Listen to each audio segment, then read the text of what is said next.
Hi there, John Wilkinson and History Made Easier. This is going to be the first of two videos that looks at Mussolini's Italy in the interwar years. It's an important topic because we tend to overlook Italy in our focus on what Hitler was up to. But Italy, and Mussolini particularly, did their fair share in unsettling the order in Europe, in unsettling the peace in Europe. This first video is going to look at Mussolini's aims, his cautious approach at the beginning, but underlying that all the time, his determination to establish an empire for Italy. So I'm going to look at that period that really ends with the invasion of Abyssinia. I think you'll find it useful. I certainly hope so. Liberal Italy's attempts to build an empire had led to embarrassing defeats, and World War I, of course, had ended in the mutilated victory. Fascist Italy then needed a successful foreign policy, and so Mussolini, even though as a socialist he had been arrested protesting against Italy's invasion of Libya, made his foreign policy aims abundantly clear when he said, "My objective is simple. I want to make Italy great, respected and feared." Fascism was a nationalist force and expressed power as the measure of all things. A successful foreign policy, one that increased Italy's position in the world as well as its self-esteem, was therefore always going to be at some point a dominant feature of the regime. And Italy's traditional areas of interest, the Mediterranean Sea, Mare Nostrum, our sea, as the Italians put it, and the Balkans and North Africa, all now seemed more attainable with the collapse of the Austro-Hungarian Empire. But at first, Mussolini was aware of the need for caution. The Corfu incident apart, Mussolini played a constructive role in the League of Nations during the 1920s, whilst at the same time publicly criticising it. But in doing so, he allayed any concerns that France or Britain may have harboured against his regime. He was a signatory to the Locarno Treaty in 1925 that guaranteed western borders, and a signatory to the Calabrian Pact of 1927, which renounced the use of aggressive war. Agreement was also reached with Britain over the Libyan-Egyptian border. But the Corfu incident served notice that Italy was to be treated with respect, and the Italian press certainly treated it as a triumph, and it was applauded from all directions in Italy, with Mussolini's personal approval rating rocketing. Mussolini's diplomacy met with considerable success with respect to the Balkans. The Pact of Rome was signed with Yugoslavia in 1924, from which Italy received the long-disputed town of Fiume. With Britain's acquiescence, Albania became an Italian protectorate in 1926, and Italy received Albanian oil. Mussolini also made treaties of friendship with Hungary, Abyssinia and Austria. And in March 1934, the Rome Protocols with Austria and Hungary agreed increased trade links and a common foreign policy for the three countries. Relations with Bulgaria were also cultivated and were furthered by the marriage of Victor Emmanuel's daughter, Princess Giovanna, to King Boris. And the onset of the Great Depression in the 1930s also necessitated continued caution. But all the time, Fascist rhetoric was for war, for eradicating the humiliation of the mutilated victory, for extending its empire, and for challenging Britain and France. And everything was being done to militarise the Italian people. Mussolini maintained that the peace treaties had to be revised in Italy's favour, and he soon began to speak of expansion in order to meet the needs of Italy's growing population. He was, in fact, never a fan of the League. Compromise and conciliation was not the fascist way of getting things done. But more important than that, he saw the League as nothing more than a means by which Britain and France maintained the status quo. He made use of the nationalist claim that the British and French imperial powers were determined to keep the status of Italy and others as proletarian powers, subordinated to them. Empire, then, was the key to great power status, and the pressure to achieve more was always there. Back in 1926, the leading fascist Giuseppe Bottari had reminded everyone when he wrote, "It should not be forgotten that Mare Nostrum is not ours. The Mediterranean is everything to us, and yet we count for nothing in it. We are penned in this sea thanks to the criminal inertia of past governments and the power of other countries." When Mussolini assumed power, the Italian Empire consisted of Libya, Eritrea, and Italian Somaliland.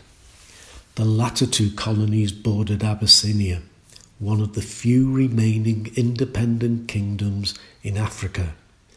So Mussolini took particular interest in Abyssinia. Italy sponsored its membership of the League in 1923, and as we have noted, signed a treaty of friendship with it in 1928. Its ruler, Haile Selassie, however, did not intend to allow his country to become a vassal state of Italy. Nevertheless, Mussolini looked for ways to impose his will. Mussolini first began seriously thinking about empire in the second half of 1925, when he described imperialism as the eternal and immutable law of life. Mussolini also claimed Italy's right to empire as a fertile nation which has the pride and will to propagate its race over the face of the earth, a virile people in the strict sense of the word. But it wasn't until 1935 that Mussolini announced to Italians that Italy was going to war to take Abyssinia. "Black shirts of the revolution," he said, "men and women of all Italy, listen. It is not just an army that is moving towards its objectives, but an entire people of 44 million souls. A people against whom attempts have been made to commit the blackest injustice, that of depriving us of a little place in the sun." Here was Mussolini still trying to make Italians, still trying to unite the nation. War would be the crucible in which Italians were at last to be made. And the Ual incident provided the excuse. Mussolini invaded Abyssinia and in a brutal war defeated it. Abyssinia faced the biggest army to be assembled for a colonial war, ultimately 650,000 men.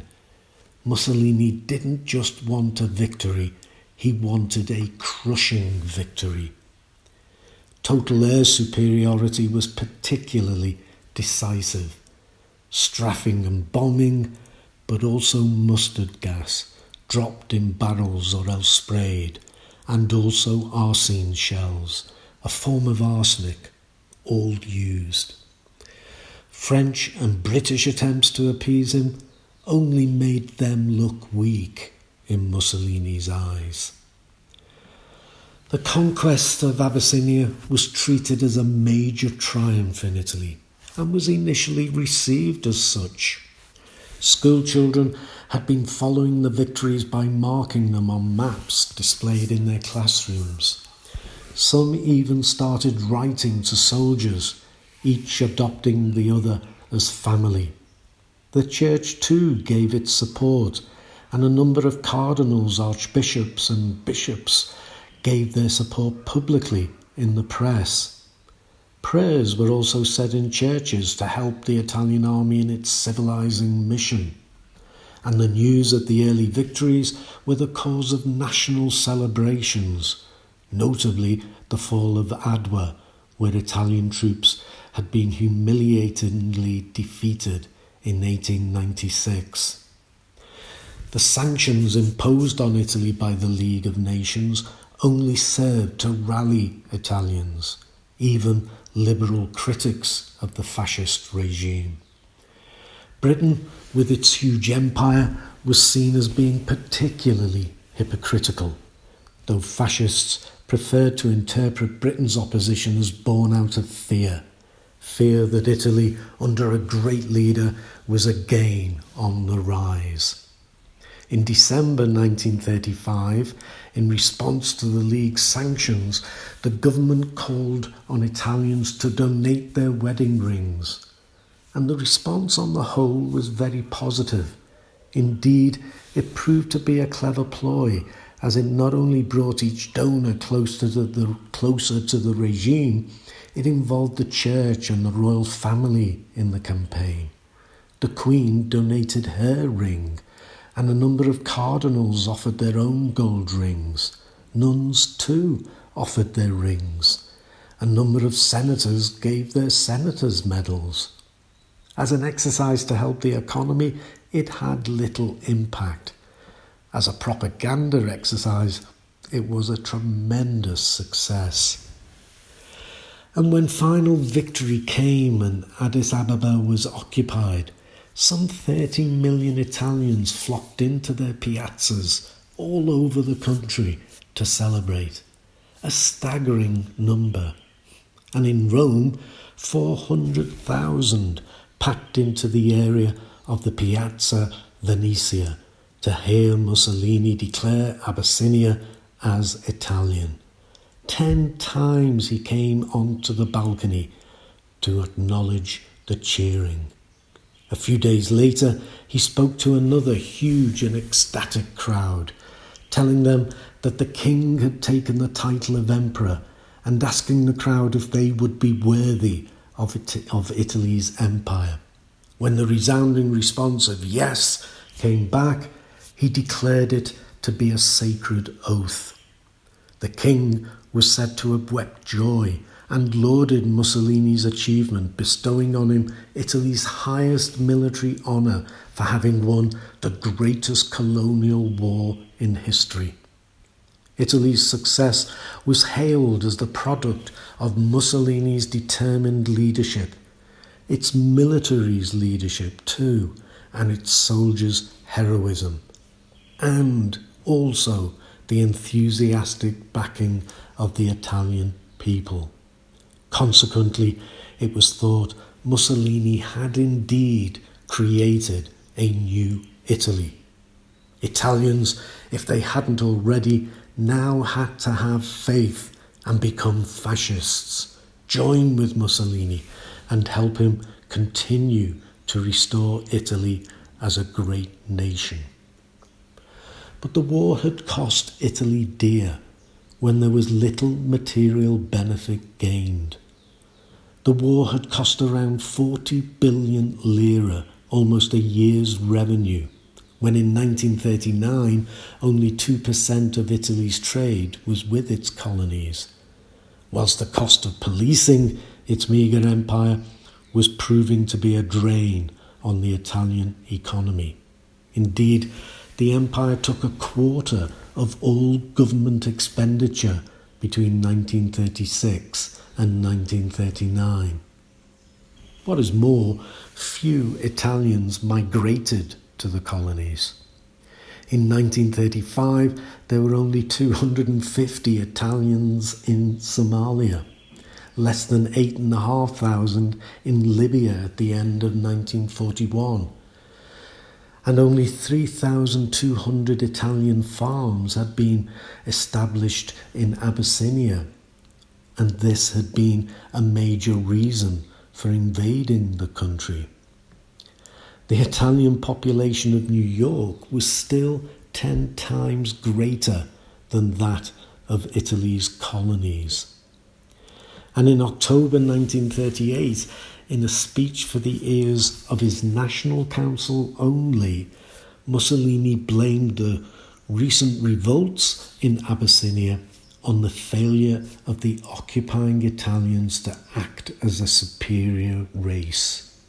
So much for Mussolini's hopes. As for the empire being the means by which Italy and Italians would be tested on the battlefield, well, what happened in World War II would suggest that it didn't work out that way. Fascist propaganda, of course, hailed the empire as a great success. But soon, many Italians were less convinced. Their opinions ranged from those who thought imperialism was simply morally wrong to those worried about the costs, particularly as there was so much still to be done to lift Italy out of backwardness and poverty. But Abyssinia brought two very real problems for Italy that were each difficult to assess at the time. The first was that Mussolini now started to believe the myth that had been developing and was now racing away out of control, that he was a man of genius, infallible. He increasingly trusted in what he called his good star, saying that I have never made a mistake following my instinct, but always have when I obeyed reason. The second problem was that as Mussolini increasingly viewed Britain and France as decadent, fading powers, and as they distanced themselves from Mussolini and Fascist Italy, so Mussolini drew ever closer to Hitler's Nazi Germany. So there you have my first video on Mussolini's Italy in the interwar period. I don't go into much detail on the invasion of Abyssinia itself, but I think I give a decent overview of Mussolini's aims and his cautious diplomacy, another thing that we tend to overlook with Hitler too, his diplomacy in the interwar period.